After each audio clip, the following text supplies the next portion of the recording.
អំពីរបៀបនៃការ copy link YouTube ទៅដាក់ក្នុងទៅដាក់លើរូប thumbnail បាទហ្នឹងហើយអញ្ចឹងដើម្បីយើងទៅ copy link YouTube បានហ្នឹងហើយបងប្អូនចូលទៅក្នុងជ្រុំណាបងប្អូនចូលទៅក្នុង app ណាកម្មវិធីជ្រុំទៅបាទហើយបងប្អូនចុចចូល YouTube តែម្ដងមកណានេះបងប្អូនចូល YouTube មកហ្នឹងហើយបន្ទាប់ពីចេញនៅទម្រង់បែបហ្នឹងហើយណាបងប្អូនទៅរកបទចម្រៀងមួយណាហ្នឹងហើយឬក៏វីដេអូមួយណាដែលបងប្អូនចង់ copy link អីអញ្ចឹងណាហ្នឹងហើយអញ្ចឹងបងប្អូនឥឡូវខ្ញុំឧទាហរណ៍មួយខ្ញុំឥឡូវយើង search ណាយើង search រក channel ដែលយើងពេញចិត្តមកឥឡូវខ្ញុំយក channel នេះតែម្ដងទៅណាខ្ញុំដាក់ពូរ៉ានេះមកណាពូរ៉ា sharing knowledge បាទអញ្ចឹងខ្ញុំចូល channel របស់ខ្ញុំតែម្ដងទៅបាទខ្ញុំចុចចូលទៅក្នុង channel ខ្ញុំទៅបាទហើយបន្ទាប់ហើយណាបងប្អូនទៅរើសយកវីដេអូមួយដែលបងប្អូនចង់ copy link មកណាដើម្បីយើងយកទៅដាក់នៅលើ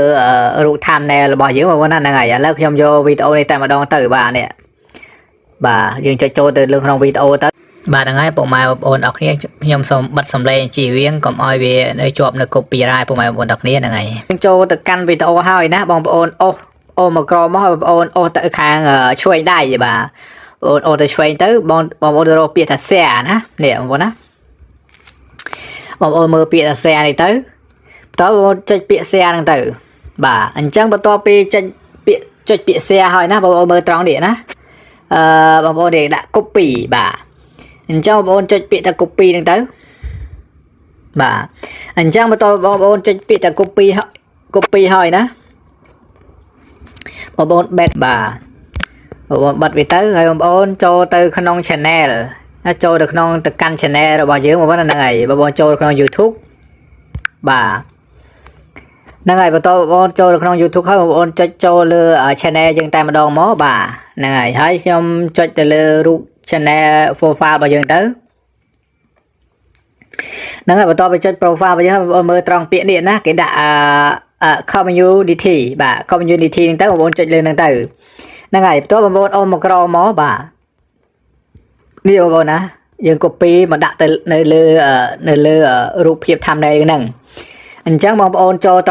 បាទហ្នឹងហើយអញ្ចឹងបងប្អូនចូលកន្លែង tray 3ទាំងមក 3តែបងប្អូនយកពាក្យ tray edit ហ្នឹងហើយបន្ទាប់ពីចុចពាក្យ edit វានឹងចេញជាផ្ទាំងបែបហ្នឹងបងប្អូននេះណាកន្លែងលើនេះអញ្ចឹងបងប្អូនដាក់មកសរសេរអក្សរមកណាឥឡូវខ្ញុំសរសេរអក្សរទៅខ្ញុំដាក់ត្រង់ជូកមួយខ្ញុំថាសូមបាទចុច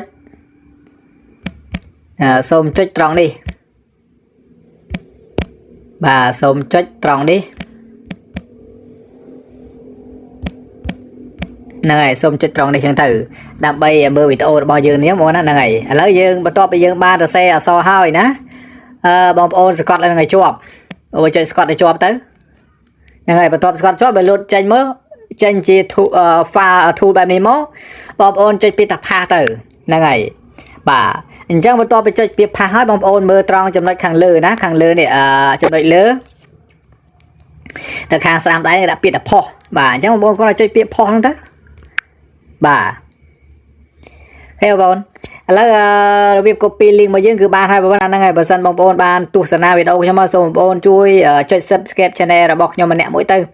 ដើម្បីទទួលបាននៅវីដេអូថ្មីមុនគេបាទហ្នឹងហើយសូមអរគុណសូមជម្រាបលា